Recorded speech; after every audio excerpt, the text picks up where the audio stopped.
તો વિદ્યાર્થીઓ આપણે લાસ્ટ લેક્ચરની અંદર SN1 અને SN2 એટલે કે એક આણ્વીય કેન્દ્રાનુરાગી પ્રક્રિયાઓ અને દ્વિઆણ્વીય કેન્દ્રાનુરાગી વિસ્થાપન પ્રક્રિયાઓ છે તેમનો છે તે અભ્યાસ કર્યો।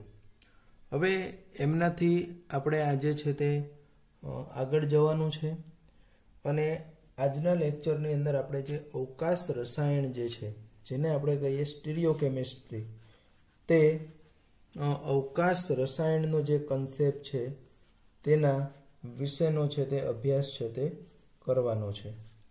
તો આપણું જે અવકાશ રસાયણ સ્ટીરિયોકેમિસ્ટ્રી આમ તો તમે જ્યારે SN1 SN2ના સંદર્ભમાં તમે એક વસ્તુ જોઈ હતી કે ભાઈ SN1 પ્રક્રિયા જે છે તેમાં આપણને રેસેમિક મિશ્રણ મળે છે અને SN2 છે તેમાં આપણે જોયું કે ઇન્વર્ઝન વ્યુત્ક્રમણની જે ઘટના છે તે જોવા મળે છે। એ કદાચ તમને ત્યારે ઓછું સમજાયું હશે પણ હવે આપણે એમને છે તે વ્યવસ્થિત રીતે સમજવા માટેનો પ્રયત્ન કરીએ। તો અહીંયા અવકાશ રસાયણની અંદર પહેલી જે કોઈ વાત આવે તો તે એટલે કે આપણી પ્રકાશ ક્રિયાશીલતા।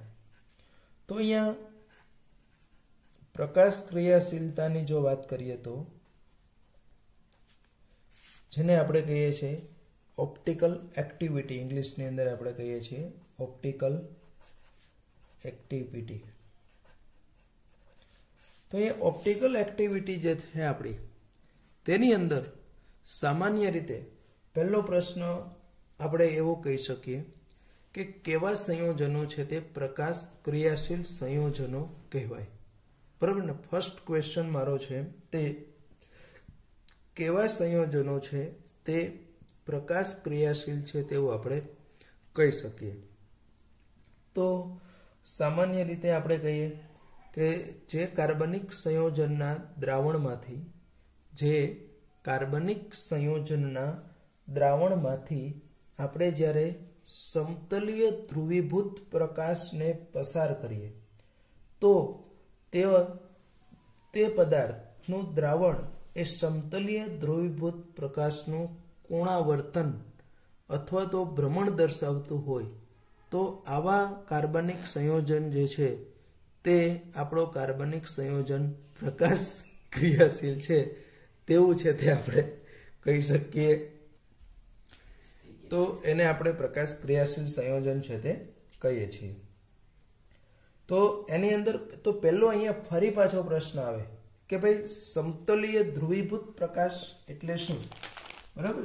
આપણે અહીંયા પાછો પ્રશ્ન આવીને ઊભો છે કે ભાઈ આવો જેને ધ્રુવીભૂત પ્રકાશ કહીએ છીએ તે પોલરાઇઝ ધ્રુવીભૂત પ્રકાશ કેવો તો કે સમતલીય। તો આ સમતલીય આપણો ધ્રુવીભૂત પ્રકાશ જેને આપણે ઇંગ્લિશમાં કહીએ છીએ પ્લેન પોલરાઇઝ લાઇટ। આ પ્લેન પોલરાઇઝ લાઇટ શું છે તે આપણે અહીંયા સમજવાનું છે। તો એની અંદર તો પહેલો પ્રશ્ન એવો આપણે થાય કે સાદો પ્રકાશ આપણો જે છે સિમ્પલ લાઇટ છે તે અને જે આ સમતલીય ધ્રુવીભૂત પ્રકાશ છે એ બંને વચ્ચે છે તે શું તફાવત છે તે આપણે સમજીએ એટલે આપણને ઓટોમેટિક છે તે તેની અંદર ખ્યાલ આવશે। તો સાદો આપણી જે લાઇટ છે, ધારો કે અહીંયા હું કહું કે આ મારી છે તે સિમ્પલ લાઇટ છે, તેમનું જે ભ્રમણ જે છે અથવા તો તેમનું જે આંદોલન છે તે કેવું હોય છે તો કે આ પ્રકાશનું આંદોલન છે તે બધી જ દિશામાં, બરાબર। તમે જોઈ શકો કે અહીંથી અહીંયા થાય છે, અહીંથી અહીંયા થાય છે, અહીંથી અહીંયા થાય છે, અહીંથી અહીંયા થશે, એટલે કે આવા પ્રકાશ જે છે તેનું આંદોલન બધા જ દિશામાં થતું હોય છે। પણ જ્યારે આવા સાદા પ્રકાશને આપણી ઓર્ડિનરી લાઇટ છે, બરાબર છે, એટલે કે આપણો પ્રકાશ સાદો છે। હવે એમને જો આપણે આજે એક નિકોલ પ્રિઝમ આવે છે, આ નિકોલ પ્રિઝમ એકચ્યુઅલી આ નિકોલ એ વૈજ્ઞાનિકનું નામ છે, એમણે આમની શોધ કરી છે એટલે આપણે એને નિકોલ પ્રિઝમ કહીએ છીએ। હવે આ નિકોલ પ્રિઝમમાંથી આપણે જો લાઇટને પસાર કરીએ તો એમાંથી પસાર થયેલી જે પ્રકાશ છે, લાઇટ છે, તે શું હશે? તો કે એ પ્રકાશ માત્ર ને માત્ર કોઈ એક જ સમતલમાં, બરાબર સમજો, એક દિશા શબ્દ મેં નથી વાપર્યો, પણ અહીંયા શું મેં કીધું છે? તો કે એક જ સમતલની અંદર એમનું શું થતું હોય છે? તો કે આંદોલન થતું હોય છે. તો આવો જે પ્રકાશ છે આને આપણે કહીએ છીએ ધ્રુવીભૂત પ્રકાશ, બરાબર છે? આને આપણે કહીએ છીએ ધ્રુવીભૂત પ્રકાશ. તો હવે શું કીધું? ફરી પાછો આટલો કન્સેપ્ટ, આ બહુ કેમિસ્ટ્રીની અંદર પ્રકાશ ક્રિયાશીલતાનો કન્સેપ્ટ ખૂબ જ મહત્વનો છે. આપણને ઘણી બધી જગ્યાએ છે તે પૂછાતો હોય, ઉપયોગી થઈ શકે છે, એનો કન્સેપ્ટ હોય છે. એટલે અહીંયા આપણે કીધું તે મુજબ. તો પ્રકાશ ક્રિયાશીલતા પહેલા આપણને શું ખબર હોવી જોઈએ? તો કે સમતલીય ધ્રુવીભૂત પ્રકાશ કોને કહેવાય? Plane polarised light. તો આપણી જે ઓર્ડિનરી લાઇટ છે, એટલે કે આપણો જે સામાન્ય પ્રકાશ જે છે, તે સામાન્ય પ્રકાશ છે તે શું કરે છે? તો કે એ પ્રકાશ છે તે બધી જ દિશાઓની અંદર, બધા જ સમતલની અંદર એમનું શું થતું હશે? તો કે આંદોલન થતું હોય છે. પણ આવા પ્રકાશને જ્યારે આપણે આ નિકોલ પ્રિઝમ, પર્ટિક્યુલર ટાઈપના મટીરિયલમાંથી બનાવેલું છે, આ નિકોલ પ્રિઝમમાંથી પસાર કરીએ તો બાકીના સમતલમાં છે તેને કટ કરી નાખશે, અને એમાંથી પસાર થઈને જે આપણને પ્રકાશ મળે છે તેનું આંદોલન છે તે માત્ર એક જ સમતલમાં થાય છે, એક દિશામાં નહીં, પણ કેવા? તો કે એક જ સમતલમાં થાય છે. તો આવો જે પ્રકાશ છે, બરાબર છે, આ જે આપણો પ્રકાશ છે તેને આપણે કહેશું ધ્રુવીભૂત પ્રકાશ, એટલે કે પ્લેન પોલરાઇઝ્ડ લાઇટ. હવે આપણે કહીએ પ્રકાશ ક્રિયાશીલતા. હવે જો કોઈ કાર્બનિક સંયોજનના દ્રાવણમાંથી આવો ધ્રુવીભૂત પ્રકાશ, બરાબર, એમાંથી જ્યારે આવો ધ્રુવીભૂત પ્રકાશ છે તે ધ્રુવીભૂત પ્રકાશને પસાર કરીએ તો જો તે કાર્બનિક સંયોજન આ ધ્રુવીભૂત પ્રકાશ છે તેનું અમુક અંશે ભ્રમણ, અથવા તો આપણે કહીએ કે જો કોણાવર્તન કરે અમુક એંગલથી, બરાબર, એમનું જો ભ્રમણ થાય અથવા તો એમનું જો કોણાવર્તન થાય, તો એને આપણે કહીએ છીએ પ્રકાશ ક્રિયાશીલ સંયોજન. અને આજે કોઈ કાર્બનિક સંયોજન છે તે કેટલું કોણાવર્તન કરશે એનું જો માપન કરવું હોય તો એના માપન માટે આપણે કયું? તો કે પોલારીમીટર, બરાબર છે, પોલારીમીટરનો ઉપયોગ કરીએ છીએ. કોઈ કાર્બનિક સંયોજન ધ્રુવીભૂત પ્રકાશનું કોણાવર્તન કરે છે કે નહીં, અથવા તો જો તે કરતું હોય તો કેટલા અંશના ખૂણે તે કોણાવર્તન કરે છે, એનું માપન છે તે આપણે કોના આધારે કરીએ? તો કે એમનું માપન છે તે પોલારીમીટર નામના સાધન વડે છે તે કરવામાં આવે છે. હવે આવો જો સમતલીય ધ્રુવીભૂત પ્રકાશ છે, એ સમતલીય ધ્રુવીભૂત પ્રકાશનું કોણાવર્તન જો કયા દિશામાં થતું હોય? તો કે ઘડિયાળની કાંટાની દિશામાં, બરાબર. એટલે આ દિશામાં જો થતું હોય, સમજો, બરાબર, આ કઈ થઈ? તો કે જમણી બાજુ, અથવા તો આપણે કીધું કે ઘડિયાળની કાંટાની દિશામાં. તો એ દિશામાં જો થતું હોય તો તેને આપણે શું કહીએ છીએ? તો કે ડેક્સ્ટ્રો રોટેટરી, એટલે કે દક્ષિણ ભ્રમણીય, બરાબર છે, એને આપણે કહીએ છીએ દક્ષિણ ભ્રમણીય અથવા તો ડેક્સ્ટ્રો રોટેટરી. અને જેને આપણે કહીએ ડેક્સ્ટ્રોનો હવે તે ડી સ્વરૂપ, અને આ ડી સ્વરૂપને આપણે પ્લસ વડે પણ દર્શાવીએ છીએ, બરાબર છે. આ ડી સ્વરૂપને આપણે પ્લસ વડે પણ દર્શાવી શકીએ છીએ. હવે જો આ સમતલીય ધ્રુવીભૂત પ્રકાશનું કોણાવર્તન છે તે જો ઘડિયાળની કાંટાની વિરુદ્ધ દિશામાં, એટલે કે આપણે કહીએ કે જો એનું ડાબી બાજુ અથવા તો ઘડિયાળના કાંટાની વિરુદ્ધ દિશામાં હોય તો એને આપણે ડાબું છે તેને આપણે શું કહીએ છીએ? તો કે વામ, એટલે કે શું કહીએ? તો કે વામ ભ્રમણીય કહેવાય એમને, અથવા તો એને લીવો, ઇંગ્લિશમાં આપણે એને એલ વડે, અથવા તો એને છે તે આપણે એલ સ્વરૂપ, અથવા તો એને આપણે માઇનસ વડે છે તે દર્શાવીએ છીએ. તો આવા જે આપણને ડેક્સ્ટ્રો અને લીવો જે મળે છે, બરાબર છે। અહીંયા આપણને જે ડેક્સ્ટ્રો અને લીવો મળે છે તે ડેક્સ્ટ્રો અને જે લીવો આપણને મળે છે સ્વરૂપ એટલે કે દક્ષિણ ભ્રમણીય અને વામ ભ્રમણીય એ જે આપણને મળે છે આ બંનેને એકબીજાના શું કહેવાય તો કે પ્રકાશીય સમઘટકો કહેવાશે અને આ ઘટનાને આપણે શું કહીએ તો કે પ્રકાશીય સમઘટકતા આપણે કહીશું બરાબર। આ બંનેને આ જે ડી અને એલ જે આપણા છે એટલે કે ડેક્સ્ટ્રો અને લીવો જે છે આપણા આ ડી એટલે આપણે કીધું કે જમણી બાજુ અથવા તો આપણે કીધું કે ઘડિયાળના કાંટાની દિશામાં અને એને છે આપણે શું કીધું તો કે દક્ષિણ ભ્રમણીય અથવા તો આપણે એને કીધું કે ડેક્સ્ટ્રો। આ ડેક્સ્ટ્રોને આપણે ડી સ્વરૂપ પણ કહીએ છીએ અને એને આપણે પ્લસ વડે પણ દર્શાવીએ છીએ। બીજું આપણે કીધું કે એલ એટલે કે જે આપણું એલ છે તેની અંદર અહીંયા જોઈએ તો એલ એટલે આપણું કયું થયું તો કે ડાબી બાજુ એટલે કે ઘડિયાળના કાંટાની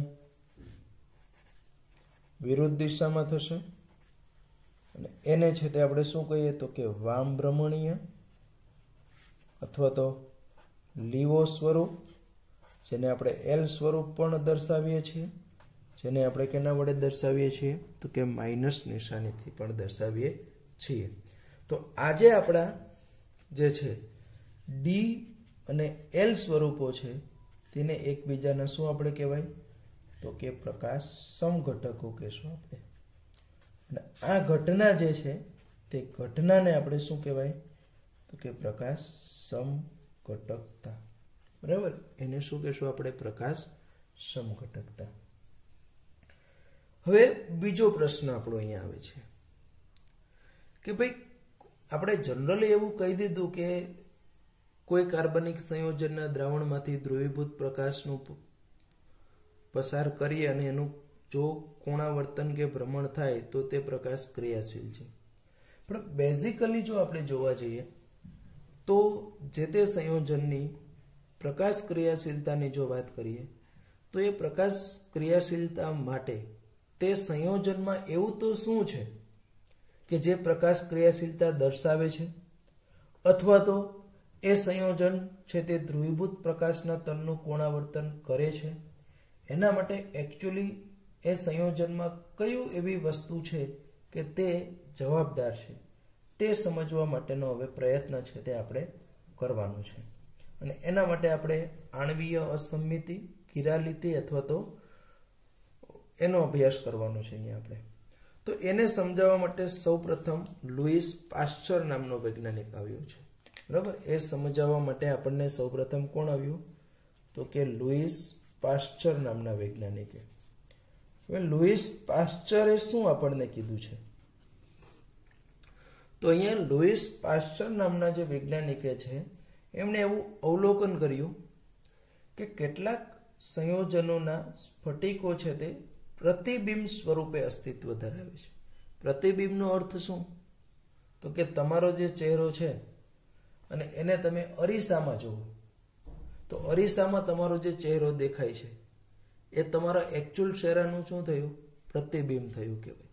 સિમ્પલ મારે પ્રતિબિંબનો જે છે તે અર્થ આપવો હોય તો આવું આપી શકું હું કે આપણે અરીસામાં જોતા હોઈએ છીએ બરાબર ને વારંવાર ઘણાને ટેવ હોય જોવાની છે તો એની અંદર આપણો જે એકચ્યુઅલ ચહેરો છે અને તમને જે અરીસામાં તમારો ચહેરો દેખાય છે તો એ તમારા એકચ્યુઅલ જે ચહેરા છે તેનું શું થયું તો કે એ તમારા એકચ્યુઅલ જે ચહેરો છે તેનું પ્રતિબિંબ થયું તેવું આપણે કહી શકીએ છીએ બરાબર છે। તે તમારા એકચ્યુઅલ ચહેરાનું પ્રતિબિંબ થયું તેવું આપણે કહી શકીએ।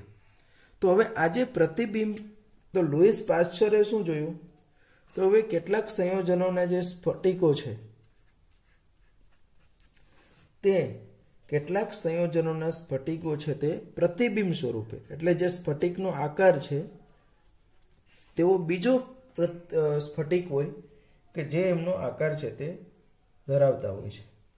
અને આને આધારે એણે છે તે આધુનિક અવકાશ રસાયણનો પાયો નાખ્યો. અને આધુનિક અવકાશ રસાયણની અંદર એણે છે તે દર્શાવ્યું કે જે આ બંને પ્રકારના સ્ફટિકોના જલીય દ્રાવણો જે છે, બરાબર, એટલે એક ઓરિજિનલ સ્ફટિક અને બીજો એનું જે પ્રતિબિંબ છે એના જેવો સ્ફટિક. તો આ બંને પ્રકારના જે સ્ફટિકો છે તે બંને પ્રકારના સ્ફટિકોના જલીય દ્રાવણો જે છે તે જલીય દ્રાવણો સમાન માત્રામાં, બરાબર છે, કે એટલે કે જો એની આપણે બંનેની સમાન સાંદ્રતાવાળું દ્રાવણ બનાવીએ તો એ બંનેના દ્રાવણો છે તે કેવું, તો કે સમાન માત્રામાં પણ એકબીજાની વિરુદ્ધ દિશામાં છે તે ભ્રમણ છે તે ધ્રુવીભૂત પ્રકાશનું દર્શાવે છે. અને એણે એના આધારે એવું સમજાવ્યું કે ખરેખર કોઈ પણ સંયોજનની પ્રકાશ ક્રિયાશીલતા માટે એના જે સ્ફટિક જે છે તે સ્ફટિકની જે ત્રિપરિમાણીય ગોઠવણી, જેને આપણે કહીએ છીએ વિન્યાસ, બરાબર, જેને આપણે કહીએ છીએ વિન્યાસ, તે જવાબદાર હોઈ શકે એવું છે તે એમણે કીધું. એટલે અહીંયા આપણે માત્ર ને માત્ર લુઈસ પાસ્ચરની વાત કરી. ફરીથી હું કહી દઉં, લુઈસ પાસ્ચરે કઈ રીતનો આધુનિક અવકાશ રસાયણનો પાયો નાખ્યો. તો જેમ આપણે કીધું કે કાર્બનિક સંયોજનોની અંદર એવું શું છે કે જે એની પ્રકાશ ક્રિયાશીલતા માટે જવાબદાર છે, તો એના જવાબમાં લુઈસ પાસ્ચરે અવલોકન કર્યું કે કોઈ એક સ્ફટિક રચના છે, બરાબર છે, સ્ફટિક રચના, ઘન અવસ્થામાં તમે સ્ફટિક વિશે જાણો છો કે એનો કોઈ ચોક્કસ આકાર હોય છે. એ સ્ફટિક રચના જે છે તે સ્ફટિક રચનાને અહીંયા આપણે શું કર્યું, એનો જે પ્રતિબિંબ હોય તેવી સ્ફટિક રચના, એ બંનેના જે સમાન સાંદ્રતાવાળા જો દ્રાવણો લઈએ એમાં જો આપણે ધ્રુવીભૂત પ્રકાશને પસાર કરીએ તો બંનેની અંદર માત્રા સમાન, એટલે કે ધારો કે 90 અંશનું કોણાવર્તન કે ભ્રમણ થાય છે તો બંને દ્રાવણમાં કોણાવર્તન 90 અંશનું જ થશે, પણ એક છે તે વિરુદ્ધ દિશામાં છે, એટલે એક ઘડિયાળના કાંટાની દિશામાં થશે, બીજું છે તે ઘડિયાળના કાંટાની વિરુદ્ધ દિશામાં થશે. એટલે એણે એવું કીધું કે આવું થવાનું, આ પ્રકાશ ક્રિયાશીલતા માટે જવાબદાર શું છે, તો કે તે સ્ફટિકમાં આવેલા જે પરમાણુઓ છે તે પરમાણુઓની ત્રિપરિમાણીય ગોઠવણી, એટલે કે 3 ડાયમેન્શનલ એની જે રચના છે, જેને આપણે શું કહીએ છીએ, એનો વિન્યાસ, બરાબર, એને આપણે શું કહીએ છીએ, તો કે એનો વિન્યાસ જે છે તે એમના માટે જવાબદાર છે તેવું એમણે કીધું. પરંતુ ત્યારબાદ એનાથી આગળ જે બાકીના 2 વૈજ્ઞાનિકો જે છે એણે અહીંયા આપણને સમજાવ્યું, અને તે એટલે આપણે વોન્ટોફ અને જે લેબેલ નામના વૈજ્ઞાનિકો આવ્યા કે એણે ફરી પાછો આ આધુનિક અવકાશ રસાયણ જે છે તે આધુનિક અવકાશ રસાયણનો છે તે આગળ અભ્યાસ કર્યો, અને એમણે છે તે આપણને આગળ જઈને ફરી પાછું સમજાવ્યું કે એમના માટે ખરેખર છે તે શું જવાબદાર છે. તો લુઈસ પાસ્ચર પછી આવે તો તે કયો કોણ આવશે, તો કે લુઈસ પાસ્ચર પછી આપણે છે તે વોન્ટોફ અને લેબેલ. ત્યાર પછી આપણને કોણ મળ્યું, તો કે વોન્ટોફ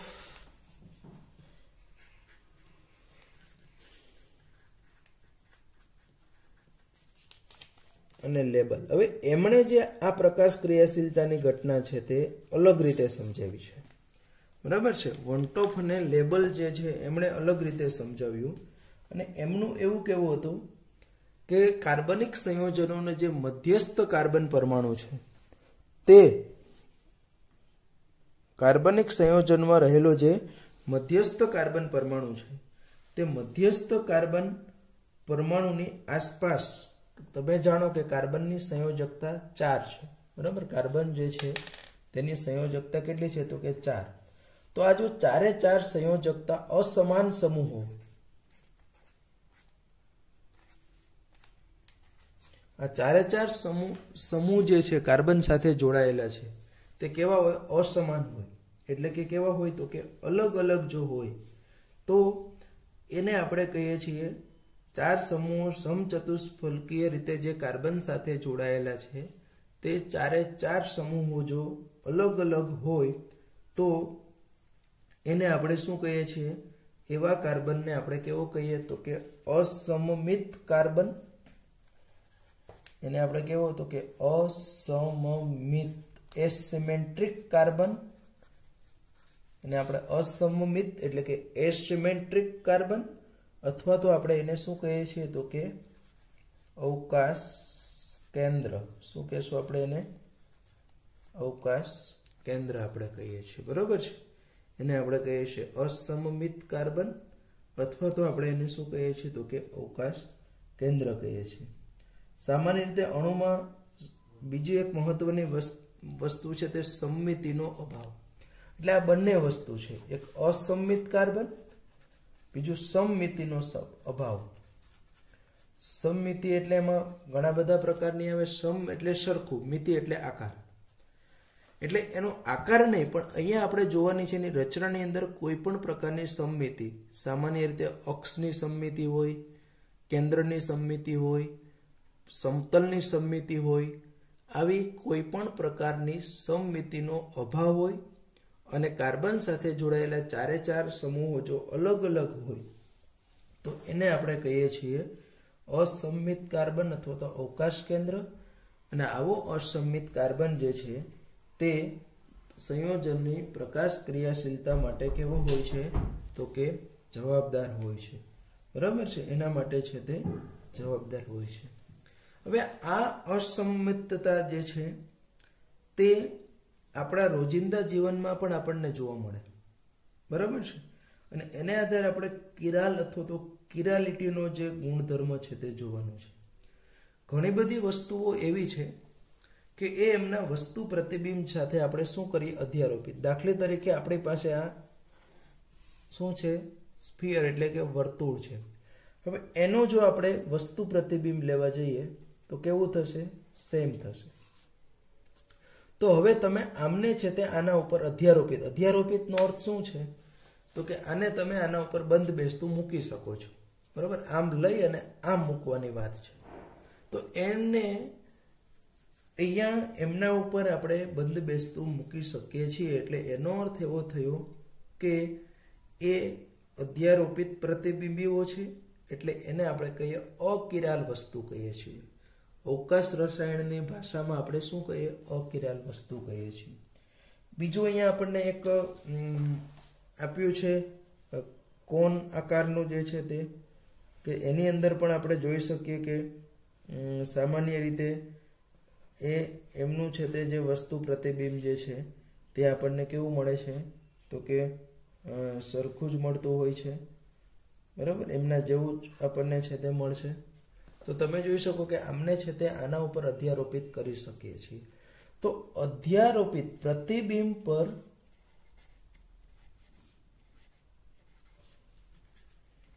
અધ્યારોપિત કરી શકીએ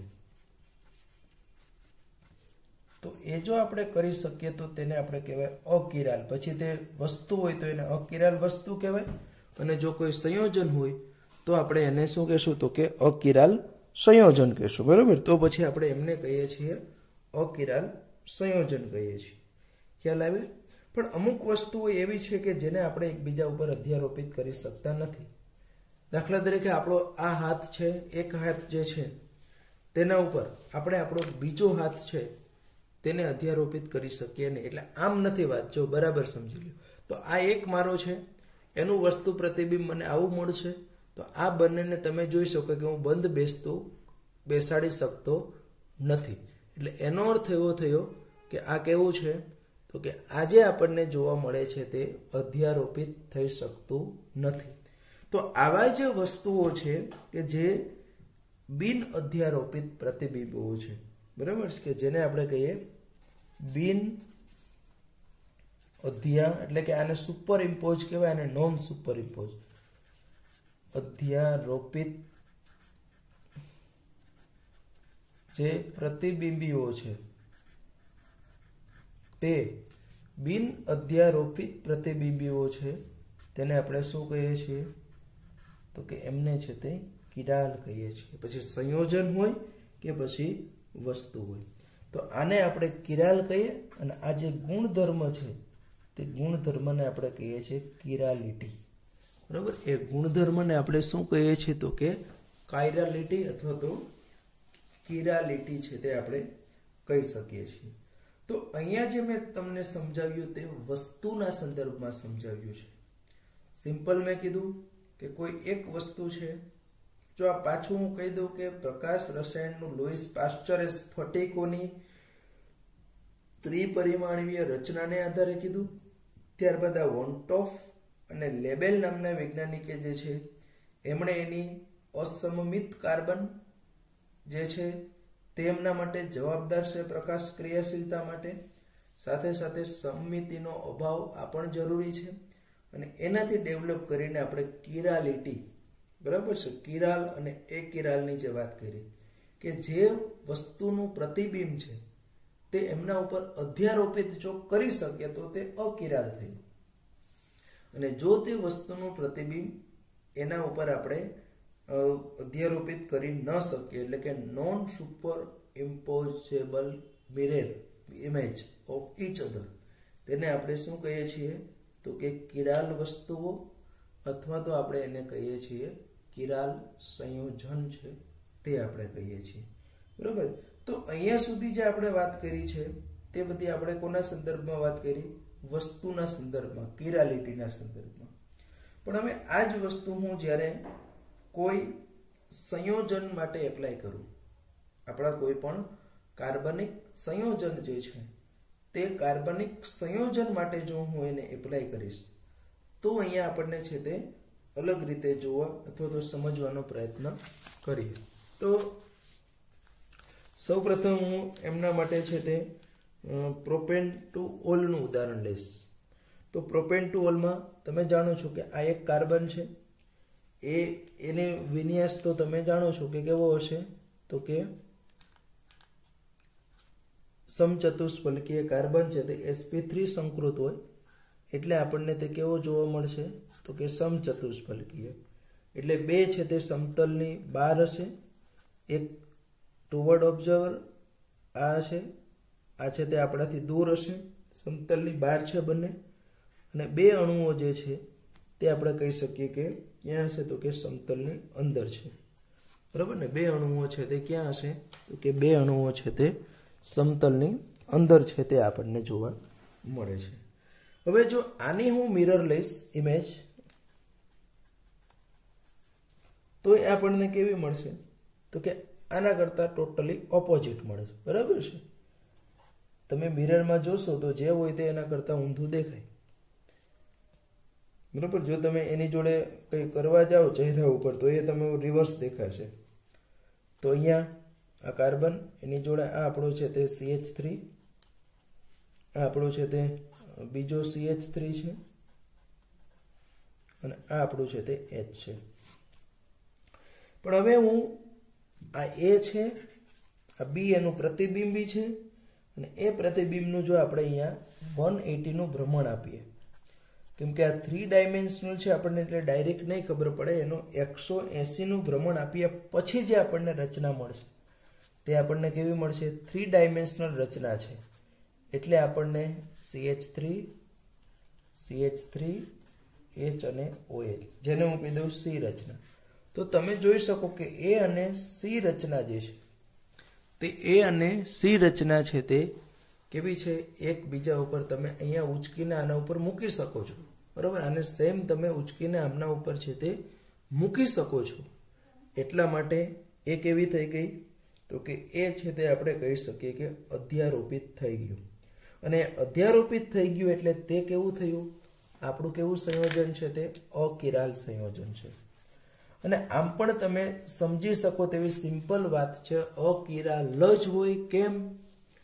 તો કે અહીંયાનો જે આપણો આ કાર્બન છે, આ કાર્બન સાથેની જે આપણી 4 સંયોજકતા છે તેમાં તમે આપણે એવું કીધું આગળ કે તેમની ચારે ચાર સંયોજકતા જે છે તે ચારે ચાર સંયોજકતાની અંદર શું હશે તો કે એમની ચારે ચાર સંયોજકતાથી જોડાયેલા જે સંયોજનો છે તે સંયોજનો કેવા હશે તો કે જુદા જુદા સમૂહો હોવા જોઈએ, બરાબર, તો જ એને અસમમિત કાર્બન કહીએ.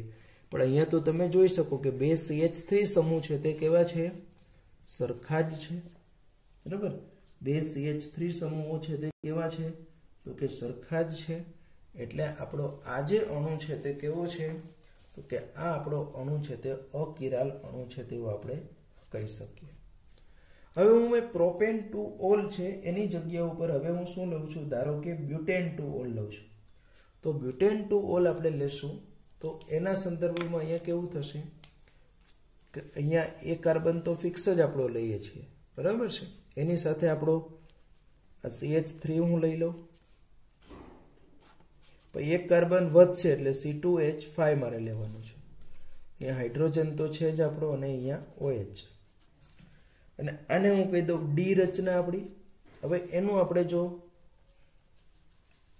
મિરર ઇમેજ આપણે લઈએ તો આપણને શું મળશે, આ કાર્બન આના કરતાં ઊંધું મળશે એટલે અહીંયા OH, અહીંયા છે તે આપણો CH3,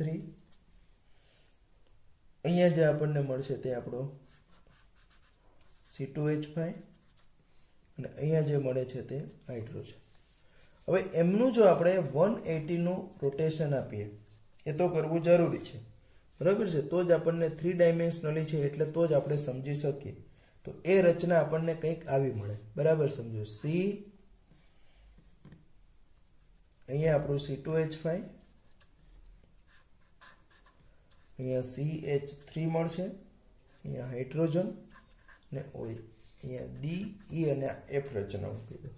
તો હવે તમે જુઓ કે આપણી D અને F રચના જે છે તેની અંદર આ D અને F રચનાની અંદર તમે આ D ને ઉપાડીને F ઉપર મૂકી શકતા નથી, કેમ કે અહીંયા C2H5 છે, અહીંયા CH3 છે, અહીંયા CH3 છે, અહીંયા C2H5 છે. એટલે એવું તમે કરી શકતા નથી. ઇટ મીન્સ એનો અર્થ એવો થયો કે આ છે તે એકનું વસ્તુ પ્રતિબિંબ જે છે તે બીજા ઉપર અધ્યારોપિત કરી શકતા નથી. એટલે આપણે કીધું કે તે કેવું થઈ ગયું તો કે એ છે તે આપણું બિન અધ્યારોપિત છે તે થઈ ગયું. અને તે બિન અધ્યારોપિત થયું એટલે આપણે એને કેવું કહેશું તો કે કિરાલ અણુ આપણે કહેશું એને. અને આમ પણ તમે સમજી શકો કે આ કાર્બન જે છે તેની સાથે જોડાયેલા જે આપણા અહીંયા મિથાઇલ સમૂહ છે, અહીંયા ઇથાઇલ સમૂહ છે, અહીંયા હાઇડ્રોજન છે અને અહીંયા OH છે. એટલે કે ચારે ચાર સમૂહો જે આપણે અહીંયા લીધેલા છે તે ચારે ચાર સમૂહો છે તે કેવા છે તો કે જુદા જુદા છે. અને તે ચારે ચાર સમૂહો જુદા જુદા હોવાને લીધે એ કાર્બન પણ આપણો કેવો છે તો કે અસમમિત કાર્બન છે. તો સામાન્ય રીતે જેમના આજે આપણે બે પ્રતિબિંબો અહીંયા D અને F લીધું છે તો કે જેમના આ પ્રતિબિંબીઓ પરસ્પર અધ્યારોપિત ન થઈ શકે, બરાબર, અધ્યારોપિત ન થઈ શકે, તો આવા જે સંયોજનો છે અથવા તો આવા જે અવકાશીય સમઘટકો છે તેને આપણે શું કહેશું તો કે એમને છે તે આપણે અહીંયા એકબીજાના શું કહેશું તો કે એમને છે તે આપણે એકબીજાના પ્રકાશ સમઘટકો, પણ એ પ્રકાશ સમઘટકોમાં પણ પર્ટિક્યુલરલી કેવા કહેશું તો કે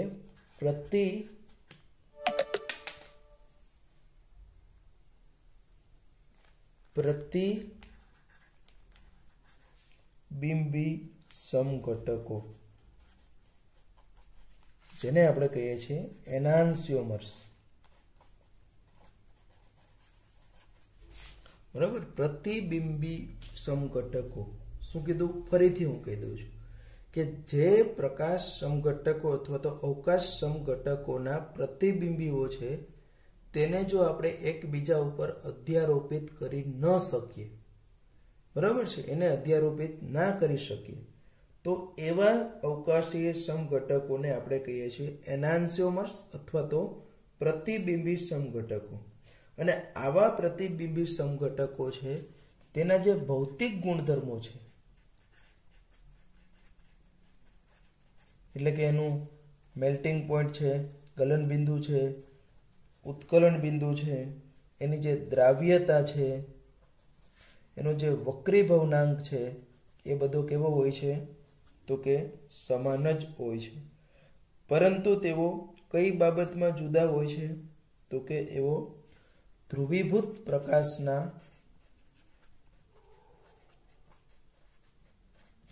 કોણાવર્તન અથવા તો ભ્રમણ, બરાબર છે, અથવા તો ભ્રમણ જેને આપણે કહીએ છીએ, તે ભ્રમણની બાબતમાં કેવા હોય છે તે જુદા પડે છે. બરાબર છે. એના ભૌતિક ગુણધર્મો છે તે સરખા હોય, મેલ્ટિંગ પોઈન્ટ, બોઇલિંગ પોઈન્ટ એટલે કે ગલન બિંદુ, ઉત્કલન બિંદુ, એની દ્રાવ્યતા, એનો વક્રીભવનાંક, આ બધા સરખા હોય, પણ તે ધ્રુવીભૂત પ્રકાશનું ભ્રમણ છે તે વિરુદ્ધ દિશામાં જ કરે છે. એક પ્રતિબિંબી જો આપણો છે તે ડેક્સ્ટ્રો એટલે કે દક્ષિણ ભ્રમણીય હોય, તો બીજો પ્રતિબિંબી છે તે આપણો કેવો હોય છે તો કે વામ ભ્રમણીય હોય છે, લીવો રોટેટરી હોય છે. હા, પાછું હું કહી દઉં કે એનું જે કોણાવર્તનનું જે પ્રમાણ છે, એનું જે કોણ છે તે કેવો હોય છે તો કે એ તો એની અંદર છે તે સરખો જ હોય છે, માત્ર એની દિશા, એટલે કે એક ધારો કે +109 ડિગ્રીથી કરતો હોય તો બીજો છે તે આપણે જેમ ડેક્સ્ટ્રો લીવો જોયું તેમ -109 થી કરતો હોય છે. તો અહીંયા જે આપણે આ ઉદાહરણ લીધા ડી અને ઈ છે, બરાબર, તો એ બંનેને એકબીજાના એક બીજો પણ એક વર્ડ છે કે જે અવકાશ સમઘટક એકબીજાના પ્રતિબિંબ જ નથી, પ્રતિબિંબ જેવો સંબંધ જ નથી ધરાવતા, તો તેમને આપણે શું કહીએ છીએ તો કે તેમને આપણે કહીએ છીએ ડાયસ્ટીરિયોમર્સ, વિવરમ. બરાબર, એકચ્યુઅલી 3 વર્ડ છે, એનાન્સિયોમર, ડાયસ્ટીરિયોમર્સ અને મેસોમર્સ, પણ અહીંયા આપેલા નથી એટલે હું એમાં કોઈ વધારે ડિસ્કસ એટલી બધી કરતો નથી. પણ અહીંયા પ્રતિબિંબી સમઘટકો આપણે જે છે એનાન્સિયોમર્સ, તેનું અહીંયા મેં ડિસ્કસ કર્યું છે. બરાબર છે. હવે આવા પ્રતિબિંબી સમઘટકો જે છે તે આપણે કીધું કે એનું જો આપણે બે પ્રતિબિંબીનું આપણે સરખું પ્રમાણ લઈ લઈએ, એટલે કે આ પ્લસ અને માઇનસ છે, આ પણ આપણે 50% લઈએ, આ પણ 50% લઈએ, એટલે કે સરખું પ્રમાણ લઈએ, તો એ મિશ્રણને આપણે શું કહીએ છીએ તો કે રેસેમિક મિશ્રણ,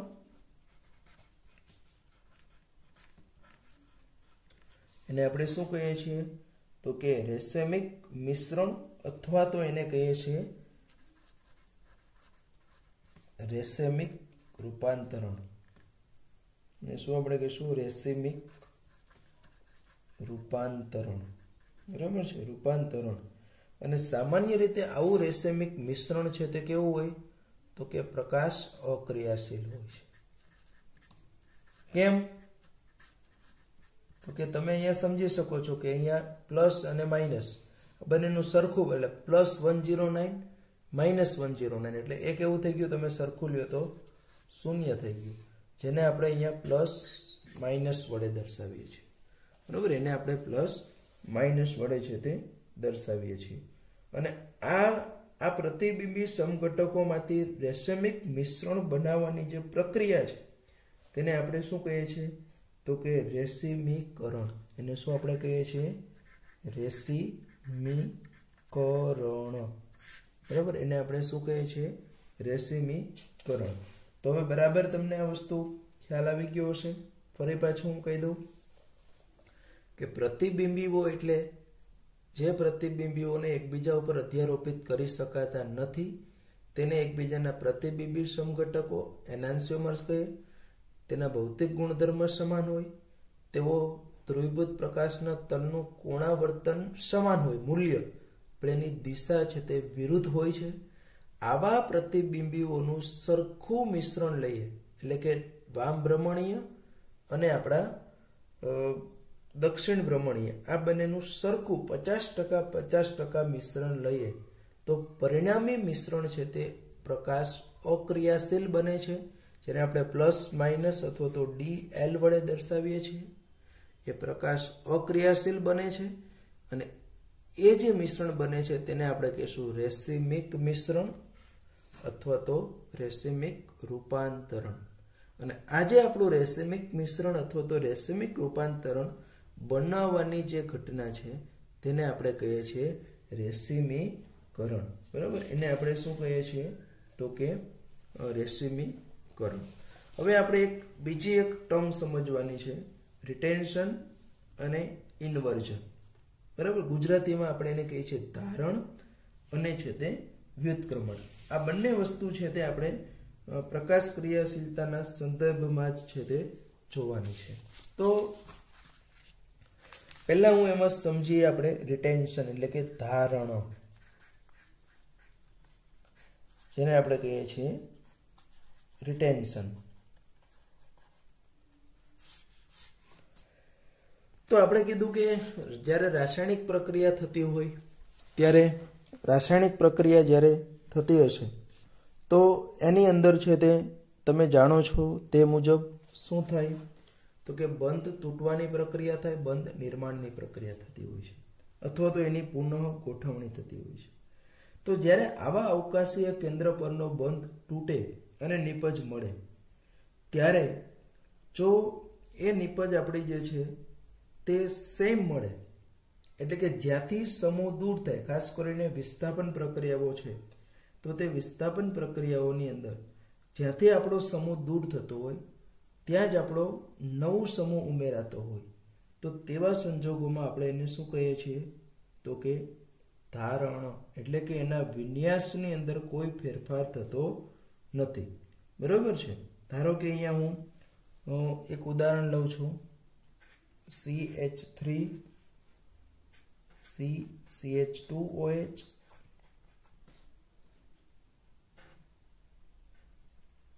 અહીંયા હાઇડ્રોજન છે, અહીંયા આપણું C2H5 છે, 2 કાર્બન. એટલે અહીંયા છે તે આપણો કાયરલ કાર્બન થઈ ગયો અને અહીંયા OH સમૂહ છે તેનું ધારો કે HCl સાથે પ્રક્રિયા આપીને ગરમી આપીએ તો અહીંયા OH નું વિસ્થાપન છે તે HCl થી થાય છે, Cl- થી. તો અહીંયા હાઇડ્રોજન છે, અહીંયા આપણો CH3 છે, અહીંયા આપણો CH2Cl આવશે, અહીંયા છે તે આપણું C2H5 આવશે.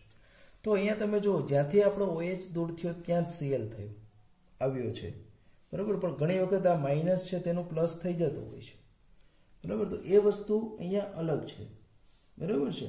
તો આવા સંજોગોમાં શું થાય તો કે વિન્યાસ છે તે બદલાતો નથી. બરાબર, એમનો છે તે વિન્યાસ બદલાતો નથી અને આવા સંજોગોમાં તે દક્ષિણ ભ્રમણીય હોય તેનું વામ ભ્રમણીય એ ડિપેન્ડ છે, થાય અથવા ન પણ થાય. પણ મેઇન વસ્તુ અહીંયા જોવાની છે વિન્યાસ બદલતો નથી. આ ત્રણેય ઘટનાને હું સાથે દર્શાવું તો એક ઉદાહરણ કોમન લઉં છું. અહીંયા ધારો કે મારી પાસે એક સંયોજન છે C2H5, અહીંયા કાર્બન, અહીંયા X, અહીંયા છે તે આપણો હાઇડ્રોજન છે, અહીંયા છે તે આપણો CH3 છે. હવે એમાં હું 3 પ્રક્રિયા કરું છું અને એ X નું વિસ્થાપન મારે Y થી કરવાનું છે. તો અહીંયા હું આ Y જોડે વિસ્થાપન કરું તો ધારો કે મને આવું મળે છે, C2H5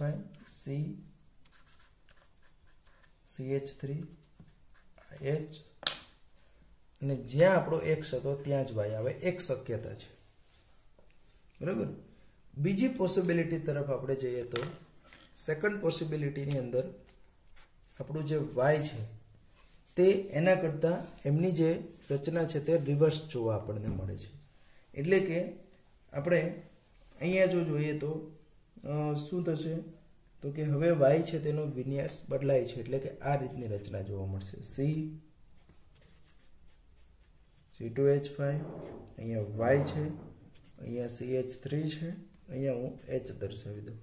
તો અહીંયા તમે જુઓ કે Y જે છે તે આપણને કેવો મળ્યો છે તો કે X હતો એના કરતાં ઓપોઝિટ મળ્યો છે. અને ત્રીજી એક પોસિબિલિટી છે કે જેમાં આપણને જ્યારે Y નું વિસ્થાપન, ધારો કે આને હું A કહી દઉં, આને હું B કહી દઉં અને અહીંયા આપણને A+B મળે છે. તો તમે જુઓ અહીંયા એનો વિન્યાસ છે તે જે હતો એના કરતાં બદલાઈ ગયો છે. તો વિન્યાસ છે એના કરતાં ઓપોઝિટ એક્સ અહીંયા હતું એને બદલે વાય અહીંયા આવી ગયો, આખો વિન્યાસ બદલાઈ ગયો. તો આ ઘટનાને આપણે કહીએ છીએ વ્યુત્ક્રમણ. બરાબર, વિન્યાસ બદલાઈ ગયો એટલે આપણે એને વ્યુત્ક્રમણ કહીએ છીએ. બીની અંદર છે તે અહીંયા એનો વિન્યાસ કોઈ ફેરફાર નથી થયું એટલે આપણે એને ધારણ કહીએ છીએ, ઇંગ્લિશમાં રિટેન્શન. અને આપણે ઇન્વર્ઝન કહીએ એટલે તો ઇન્વર્ટેજ સુગર આપણે આવે છે, બરાબર, ખાંડનું વ્યુત્ક્રમણ એવો શબ્દ આપણે વાપરીએ છીએ. તો આ વ્યુત્ક્રમણ એટલે આ વસ્તુ અહીંયા જોવા મળે છે. તો આ રીતનું આપણે અહીંયા એનું છે તે વ્યુત્ક્રમણ કઈ રીતનું થાય તે જોયું, ઇન્વર્ઝન.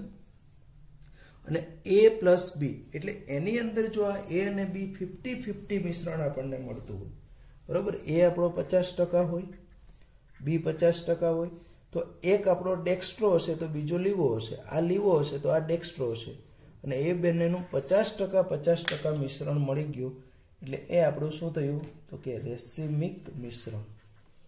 આ આપણું શું થઈ ગયું તો કે રેસિમિક મિશ્રણ. તો તમે જોયું છે ખાસ આપણે આગળ જે જોઈએ SN1 અને SN2, તો SN2ની પર્ટિક્યુલર SN2માં આ ઘટના જોવા મળે છે વ્યુત્ક્રમણની, બરાબર છે. SN2ની અંદર છે તે જેને આપણે કીધું વાલ્ડન વિપરીતીકરણ.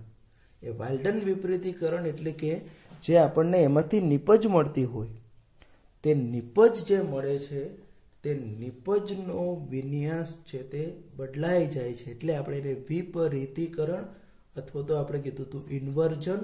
એ વાલ્ડન નામના વૈજ્ઞાનિકે ત્યાં દર્શાવ્યું એટલે આપણે એને વાલ્ડન ઇન્વર્ઝન કહીએ છીએ.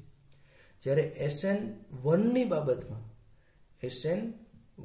બાબતમાં આપણે જોયું તે રીતે કે ત્યાં છે તે આપણે આ પ્રકારનું જોવા મળે છે, રિટેન્શન પણ થાય અને ધારણ પણ થાય. કેમ તો કે SN2માં આપણે જોયું કે ઓપોઝિટ સાઈડથી આપણે એટેક થાય છે, બરાબર, SN2ની અંદર છે તે, અને ઓપોઝિટ સાઈડથી અહીંયા એટેક થાય છે એટલા માટે શું થશે ત્યાં તો કે બદલાઈ જશે વિન્યાસ.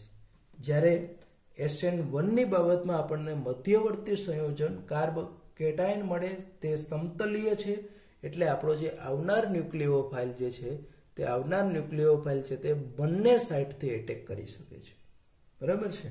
એ આપણો બંને સાઈડથી છે તે એટેક કરી શકે છે. એટલે આ પ્રકારની જે છે તે ઘટના જે છે તે આપણને ખાસ આ SN1 ને SN2 પ્રક્રિયા સમજવા માટે પણ એના અવકાશ રસાયણની અંદર પણ જોયું. એટલે અહીંયા આપણે કીધું કે જો વિન્યાસ ધારણા છે અને વ્યુત્ક્રમણ થાય તે બંનેનું ભ્રમણ લગભગ સરખું હશે, પણ એ ભ્રમણની જે દિશા છે તે કેવી હશે, જુદી હશે. તો અહીંયા આપણે ખૂબ જ અગત્યનો કહી શકીએ તેવો કન્સેપ્ટ પ્રકાશ રસાયણ જે છે તે પ્રકાશ રસાયણનો કન્સેપ્ટ છે તે અહીંયા જોયો. પ્રકાશ ક્રિયાશીલતા શું છે, એ ઉદ્ભવવાનું કારણ શું છે, એમાં જે કિરાલિટી શું છે, અસમમિત કાર્બન શું છે, કિરાલ વસ્તુઓ કોણ છે, કિરાલ સંયોજનો કોને કહેવાય, અને આવા કિરાલ સંયોજનો સાથે આપણે પ્રતિબિંબી સમઘટકો કોને કહેવાય, એની લાક્ષણિકતાઓ શું છે, અને સાથે સાથે આપણે જોયું કે એની અંદર જે કિરાલિટીનો જે ગુણધર્મ છે અને એને લઈને એનું જે રેસિમીકરણ અથવા તો રેસિમિક મિશ્રણ, રેસિમિક રૂપાંતરણ કોને કહેવાય, અને સાથે સાથે આપણી જે આ 3 ટર્મ હતી રિટેન્શન, ઇન્વર્ઝન એન્ડ રેસમાઇઝેશન, એ પણ આપણે અહીંયા છે તે સમજવા માટેનો છે તે પ્રયત્ન કરીશું. ત્યાર પછી હવે આપણે જે વિલોપન પ્રક્રિયાઓ છે તે વિલોપન પ્રક્રિયાઓ છે તેની ચર્ચા છે તે કરીશું.